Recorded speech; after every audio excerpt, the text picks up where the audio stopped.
किसी ने कितना सही कहा है, जिंदगी जीना आसान नहीं होता, बिना संघर्ष कोई महान नहीं होता। जब तक ना पड़े हथौड़े की चोट, तब तक पत्थर भी भगवान नहीं होता। हेलो दोस्तों, यह कहानी एक किसान के संघर्ष की है, जिसे भगवान अपनी शक्ति तो देते हैं, लेकिन वह उसे समझ नहीं पाता। तो चलिए शुरू करते हैं। एक बार एक किसान भगवान से बहुत ही नाराज हो गया। किसान बहुत मेहनती था। बहुत मेहनत से वह खेतों में अनाज उगाता, उसकी देखभाल करता, पर अक्सर उसकी फसल खराब हो जाती। कभी सूखा पड़ जाता, कभी बाढ़ आ जाती, कभी तेज धूप, कभी आंधी, कोई न कोई कारण बन ही जाता कि उसकी फसल खराब हो जाती। एक दिन वह किसान गुस्से में आसमान की ओर देखकर भगवान से कहा, हे ईश्वर, आपको लोग सर्वज्ञता मानते हैं कि आप सब जानते हैं। कहते हैं कि आपके इच्छा के बिना एक भी पत्ता नहीं हिलता, पर मुझे तो लगता है कि आप छोटी सी छोटी बात भी नहीं जानते। आपको तो ये भी नहीं पता कि खेती बाड़ी कैसे करते हैं। अगर आप जानते होते तो हर समय जो बाढ़, आंधी और तूफान आते हैं, वो कभी नहीं आते। आप नहीं जानते कि कितना नुकसान उठाना पड़ता है हम किसानों को।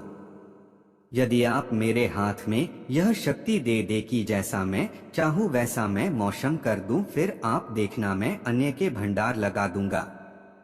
भगवान इस किसान के तीखे वाक्य सुनकर मुस्कुरा रहे थे और वह किसान के सामने प्रकट होकर बोले, मैं आज से तुझे यह शक्ति देता हूँ कि तुम अपनी खेतों पर तुम्हारी जैसी इच्छा ही तुम वैसा मौसम कर दोगे। मैं बिल्कुल भी दखल नहीं दूंगा, तुम्हारी इच्छा से सब कुछ होगा। किसान बहुत खुश हो गया। किसान ने गेहूं की फसल अपनी खेतों में बोई। जब उसे लगा कि खेतों को धूप चाहिए तो खेतों को धूप मिले, जब पानी बरसना चाहिए तभी पानी बरसा। आंधी, तूफान, बाढ़, कुछ भी उसने अपने खेतों पर आने नहीं दिया। किसान के खेत में इस वर्ष ऐसी फसल हुई जैसी कभी नहीं हुई थी। हरी भरी लहलहाती फसल। मन ही मन वह बहुत खुश हो गया और सोचने लगा, अब सबूत के साथ दिखाऊंगा भगवान को कि इसे कहते हैं शक्ति का सही उपयोग। मेरी सफलता देखकर उन्हें अपनी नियम जरूर बदलने पड़ेंगे। कुछ दिन गुजरे, फसल कटने को तैयार हो गए।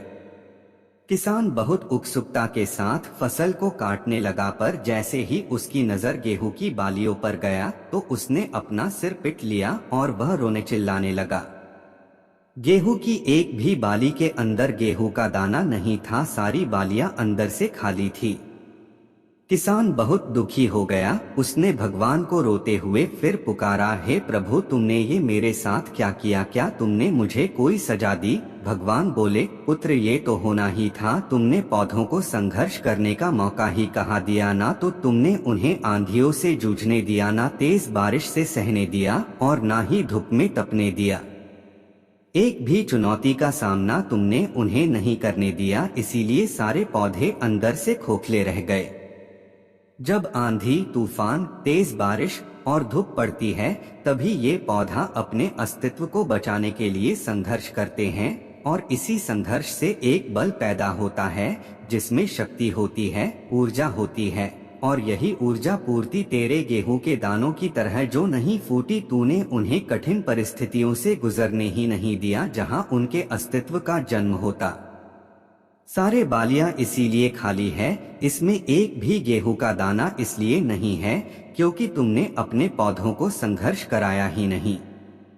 याद रखिए, स्वर्ण में सवर्णीय आभा तभी आती है जब वह आग में तपने, गलने और हथौड़े से पीटने जैसे संघर्षों से गुजरता है। कोयले का टुकड़ा हीरा तभी बनता है जब वह उच्च दाब और उच्च ताप की मुश्किल परिस्थितियों से गुजरता है। इसी तरह यदि हमारी जिंदगी में कोई संघर्ष ही ना हो, कोई चुनौती ही ना हो, तो हम भी गेहूं की बालियों की तरह खोखले रह जाएंगे। कोई अस्तित्व नहीं होगा हमारा। विपरीत परिस्थितियां, चुनौतियां, समस्याएं हमें और अधिक निखारती है। यदि जीवन में कठिन परिस्थितियां और चुनौतियां आए तो घबराना मत, बल्कि सामना करना।